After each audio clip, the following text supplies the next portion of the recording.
turma, vamos para a nossa segunda parte, nosso segundo vídeo de revisão, os povos Tupi e Macro-D, a partir da página 303. Para estudar os indígenas que habitavam o Brasil antes da chegada dos europeus, os pesquisadores pegam o idioma que o povo falava e separam em tronco linguístico. Temos as raízes e temos os troncos. As raízes que nós temos aqui no Brasil, temos a raiz Tupi e temos a raiz Macro-D. Dentro dessas raízes, temos as divisões que abrem caminho para o surgimento de outras línguas. Nessa aula, eu me lembro que eu falei para vocês da questão do latim. O latim é uma raiz linguística que ela, com o tempo, se dividiu e criou outras línguas, como francês, português, espanhol, italiano, e entre outras línguas latinas que têm relação com o latim de Roma. No caso, temos o Tupi. A língua Tupi é uma língua muito presente em povos nativos brasileiros que seguiram na sua migração pelo território brasileiro o curso dos rios. Bem, a gente tem lá na página 303 um mapa do Brasil. É bom a gente dar uma olhada nesse mapa de novo. O que a gente pode ver desse mapa? A região em que eles se originaram, de onde eles saíram, é a região amazônica. Ali perto do Rio Negro, Solimões, Madeira e, lógico, o Rio Amazonas, que é o grande rio brasileiro. E um dos maiores do mundo. Se não o maior. E o povo Tupi, ele foi seguindo o litoral, pro litoral, através dos rios afluentes. O que é rio afluente? Se lembra quando eu falei que existe língua raiz e os dali, dos troncos linguísticos, vinham outras línguas? Então, temos também no rio, um rio grande, digamos assim, o Amazonas. Esse aqui, meu braço é o rio Amazonas. E o rio Amazonas, a água dele vai entrando em outros locais e criando outros rios. Esses rios que saem do rio Amazonas, se nascem do rio Amazonas, são rios afluentes. E ele vai seguindo uma rota de migração de rio em rio. Por quê? Aí a gente volta lá no nosso módulo 1, na parte que eu falei para vocês de que a água era essencial para o surgimento da vida. Sem água não haveria vida, não teria como. Porque a água é o recurso básico. O ser humano ele pode ficar até um mês e meio, quase 2 sem comer. Mas sem água, não passa de 2 semanas. A água é essencial para a vida existir. Então, num território grande como o Brasil, que tem muitos rios, existia bastantes possibilidades para os povos tupi, de língua tupi, adentrar no território e poder criar outros lugares de habitação para morar, porque são muitos rios, são muitas opções de moradia. E no caso do povo tupi, a gente tem as subdivisões que foi surgindo deles. O que é subdivisão? Os outros povos que vão surgindo do tronco tupi. Temos os Arara, Guarani, Potiguara e Tupinambá, nos exemplos. Temos outros também. E a maioria foi seguindo isso. A gente consegue classificar bem quando a gente vê que tá esse rio afluente do Amazonas,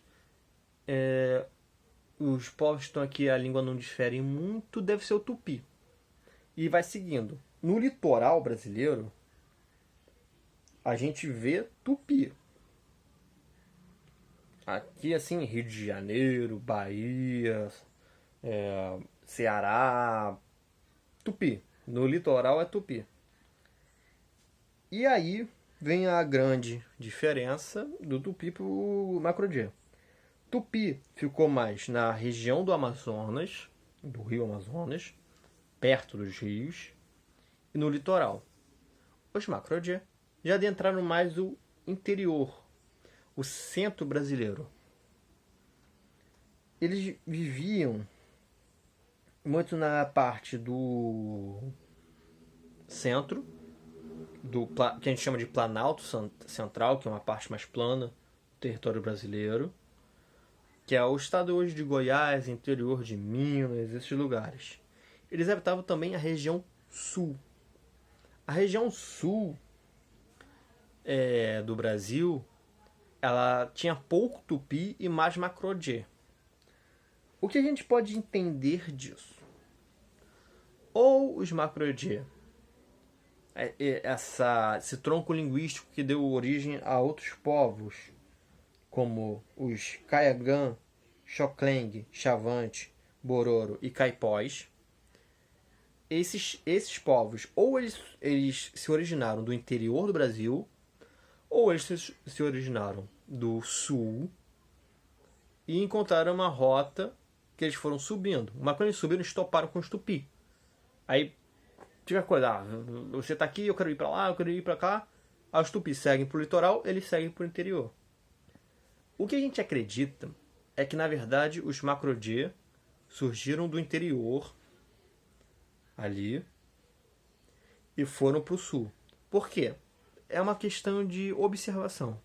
O sul é muito pequeno, a região que eles habitavam no Brasil. E o interior do Brasil era um território maior. Era mais fácil eles se multiplicarem e ir para outra região se eles tinham se originado do interior do Brasil. E eles foram para o sul quando os tupis já passaram pelo litoral. Porque é uma coisa meio simples. Se não tivesse tupi no litoral, teria macro-D. Não teria tupi. Então os tupis passaram no litoral antes dos macro-D. E aí, tipo, os povos eram povos que a gente tem relatos que eles não se davam muito bem. São povos que a gente tem relatos até da época dos portugueses, que os índios falavam para os portugueses: olha só, vocês podem se dar bem com a gente, mas não vai muito para o interior não, que tem povos lá que são bastante agressivos. Os tupis falavam isso dos macro-D. A gente acha que pode ser porque os povos de língua tupi tinham conflitos com os do macro-D, o que hoje a gente acha que sim, acontecia. Aconteciam guerras entre tribos no Brasil. Acontecia guerras entre tribos no Brasil, a gente tem certeza que existia uma rivalidade, digamos, a mais entre tupis e macro-Ds. Isso a gente especula. Porque a gente não tem fontes que podem, tipo, bater o carimbo. Falar, acontecia.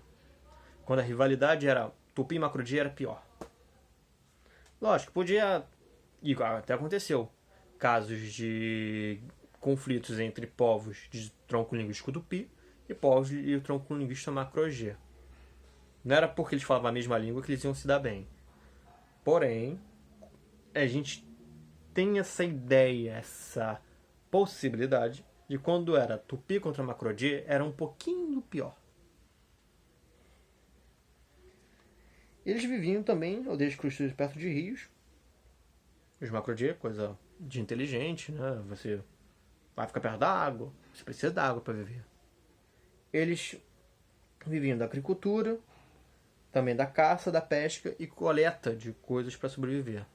Ou seja, eles tinham a aldeia deles, eles faziam agricultura, os tupis também tinham agricultura, o que caracteriza o fim do nômade e o início do sedentário, mas também tinha a caça, a pesca, a coleta. Eles não pararam com certos costumes que os paleoíndios tiveram, que os povos dos sambaquis tiveram. Eles continuaram com isso. A gente tem os povos de região amazônica, que é a região, digamos, nascente dos tupis e uma das mais até pesquisadas pelos historiadores, que há cerca de 5 milhões que ali na região amazônica, se a gente contasse todos os povos que ali tiveram, podia chegar até a 5 milhões de pessoas. Uma grande densidade populacional. O que é densidade populacional, professor? É reunião de pessoas num certo espaço. Nós tínhamos essa densidade ali, tinha muitas pessoas em várias tribos, que se a gente somasse, em certo momento chegou a 5 milhões de pessoas vivendo ali. E o livro nos traz 2 exemplos. Traz os marajoaras e os tapajós. Os marajoaras é um povo que habitava a ilha de Marajó, que ele fica na foz do rio Amazonas. O que é a foz do Amazonas? Deixa eu ver se eu encontro para vocês. Aqui. Eu vou mostrar. Eu tenho certeza que na aula em si eu mostrei isso para vocês, mas eu vou mostrar de novo. Tá vendo? Aqui parece que tem uma ilha onde a seta está passando. Essa ilha seria a ilha de Marajós, porque esse rio aqui que vai seguindo é o rio Amazonas. A foz seria o fim, a ida do rio para o mar, para o oceano. E os tupis moravam ali, nessa ilha de Marajós, uma ilha relativamente grande que dava para eles habitarem tranquilamente. Esse povo, os marajoaras, tinha conhecimento de técnicas de manejo da água. Ou seja, eles sabiam navegar bem no rio Amazonas e em outros rios. Eles sabiam também direcionar essa água, fazer canais, reservas de água. E eles construíram as aldeias também na beira dos rios. Afinal, era uma questão logística. Eles plantavam, precisavam de água e não podiam ir muito longe. E na época que o rio crescia, porque o rio sempre tem essa coisa de cheia e de baixa. Quando está cheio, as margens do rio são tomadas pela água. Então não dá para viver nesse momento ali. E eles sabiam disso, eles tinham conhecimento. Então, quando o rio tinha cheia, eles saíam da região da margem e iam para lugares mais, digamos, elevados, que já eram preparados antes desse momento de cheia, chamado tesos. Essas regiões elevadas são os tesos. O que tinha nos tesos? Se a gente para pensar, eles eram preparados antes da época de cheia. Então já tinha que ter alguma coisa lá. Ele tinha que ser usado para algo. Para que ele era usado? Para habitação. Já tinha gente morando lá. Aí quando tinha essas cheias, os que não moravam lá iam para os tesos. Eram usados para cemitérios. Porque é uma questão meio tipo lógica. Tem um cemitério? O cemitério está guardando o corpo dos nossos entes queridos. Nós não queremos que digamos, o caixão seja levado pelo rio. A gente vai querer guardar o caixão para poder preservar o corpo, toda a questão cerimonial. Então, o que a gente vai fazer? Vamos construir nossos cemitérios onde a água não bate. Mas tem que ser num local que a gente tenha acesso. Não podia ser, digamos, vamos fazer os tesos, a gente vive aqui, faz nossas orações e cultos aqui e o corpo a gente vai lá para dentro da mata. Não tinha como. Porque eles tinham que levar os corpos dos falecidos para o cemitério. Tinha que ser um lugar de fácil acesso. Por isso eles faziam os tesos.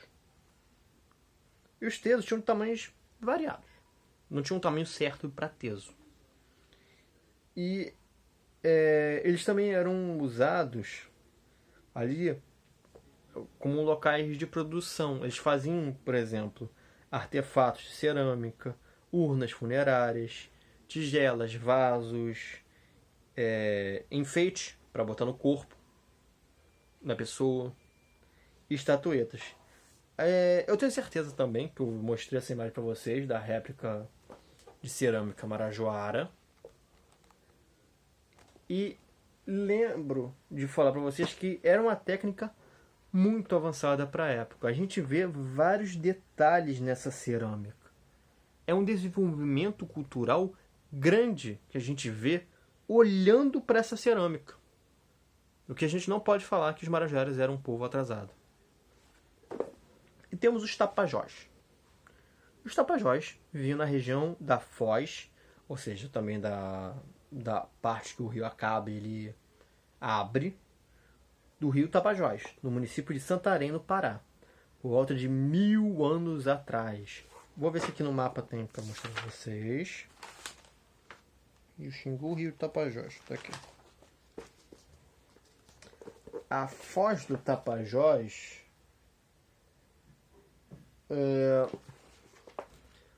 se eu lembro bem,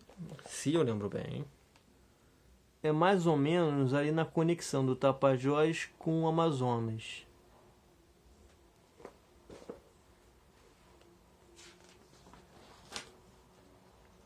E os Tapajós, eles tinham agricultura, assim como esses povos que foram parando e fazendo habitações, se tornando sedentários, por fim. Cultivavam produtos como mandioca e milho. Mandioca e milho é algo que a gente vê muito na América do Sul e América Central como um todo. E a mandioca principalmente no Brasil. Os povos brasileiros, os nativos, eles tinham muito a questão do cultivo da mandioca. Tanto que, na prática, a primeira moeda do território brasileiro foi a mandioca. Que ela era tão valiosa que se trocava certos objetos por mandioca. E a mandioca depois foi levada, junto com o milho e outros alimentos, para a Europa, e lá se espalhou a questão de comer mandioca. Se na culinária portuguesa nós encontrarmos alguma receita que envolva mandioca, tenham certeza que é a influência dos índios brasileiros. E além disso, eles realizavam trocas comerciais com povos da região. Então, eles não ficavam só na deles. Aqui, a gente está aqui, estamos plantando, mas vamos ver com a gente. Não, eles eram um povo que, caramba, eu produzo bastante, e eu quero um pouco daquilo que meu vizinho produz. Oi, vizinho, que tal a gente trocar? Eles tinham essa questão de, poxa, vamos trocar, eu faço isso aqui, você faz isso aí, a gente vai lá e troca um com o outro. Eles eram um povo que a gente vê nisso avançado. Porque a questão comercial é uma ideia de que eu não preciso produzir tudo. Eu posso produzir algumas coisas, nas quais eu sou bom em produzir. E essas coisas interessantes que eu não tenho comigo, eu posso trocar com o meu colega. Porque ali o povo vizinho não tem isso que eu produzo. Então a gente vai trocando. E todo mundo no final do dia fica feliz. Mas é parte da cultura tapajônica a produção também de objetos de cerâmica, que demonstra a riqueza cultural. Porque a existência de comércio já é uma presença de cultura forte. Mas objetos detalhados de cerâmica, isso sim demonstra um avanço grande de cultura. Que eu já tenho certeza que eu também mostrei para vocês na última aula, mas vale a pena mostrar, porque é muito bonito o trabalho. É muito detalhado.